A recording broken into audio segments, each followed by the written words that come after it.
শামীম হোসেন পাটোয়ারির সেই নলুক শটের ছক্কা যেন এখনও চোখে লেগে আছে। নিউজিল্যান্ডের বিপক্ষে প্রথম টি-20-তে বাংলাদেশি এই ব্যাটার পেছন দিকে যে ছক্কাটি হাঁকিয়েছেন, বাংলাদেশের কারো ব্যাট থেকে এমন শট বিরলই বটে। এবার সেই ছক্কার রহস্য জানালেন শামীম নিজেই। মাঠের চারপাশ থেকে রান বেট করতে পারেন বলে অনেকেই শামীমকে তুলনা করে থাকেন প্রোটিয়া কিংবদন্তি এবি ডি ভিলিয়ার্সের সাথে। দক্ষিণ আফ্রিকার সাবেক এই অধিনায়ক চারদিকেই শট খেলতে ছিলেন পারদর্শী। শামীমের মাঝেও দেখা যায় তার ছায়া, তাই অনেকেই তাকে ডাকেন বাংলাদেশের মিস্টার 360 ডিগ্রি বলে। নাথান স্মিথকে হাঁকানো সেই নলুক শটের প্রেরণাও ডি ভিলিয়ার্স। মূলত ডি ভিলিয়ার্সের মতো শট খেলার প্র্যাকটিস থেকেই ওই শটের জন্ম দিয়েছেন 25 বছর বয়সী এই ক্রিকেটার। তিনি বলেন, আসলে এটা আমি অনেক আগে থেকে অনুশীলন করি। এগুলো আমি ডি ভিলিয়ার্সের কাছ থেকে রপ্ত করেছি। আমি অনেক বেশি প্র্যাকটিস করি, ওর ব্যাটিং দেখি, অনুশীলনে সব সময় চেষ্টা করি অবশ্যই এসব শট, ইম্প্রোভাইজিং শট কিভাবে খেলা যায় এগুলোই চেষ্টা করি। সেখানেই আমি সফল হয়েছি।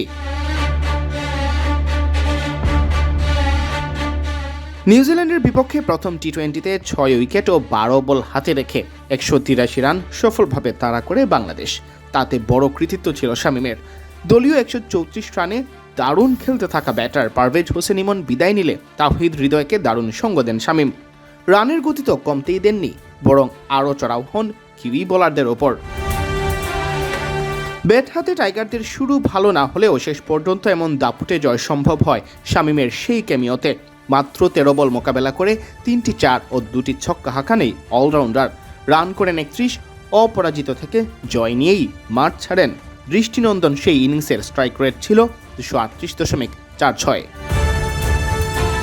যদিও তিনি যখন ক্রিজে গিয়েছেন বাংলাদেশের জয় তখনও নিশ্চিত নয়।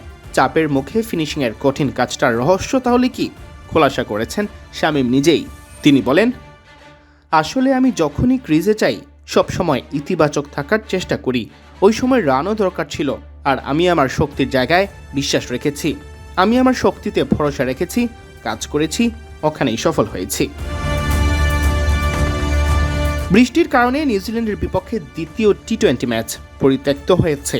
আগামী 2 মে সিরিজের তৃতীয় শেষ ম্যাচে মিরপুরে মাঠে নামবে দুই দল। সিয়াম চৌধুরী, বিডি ক্রিক টাইম।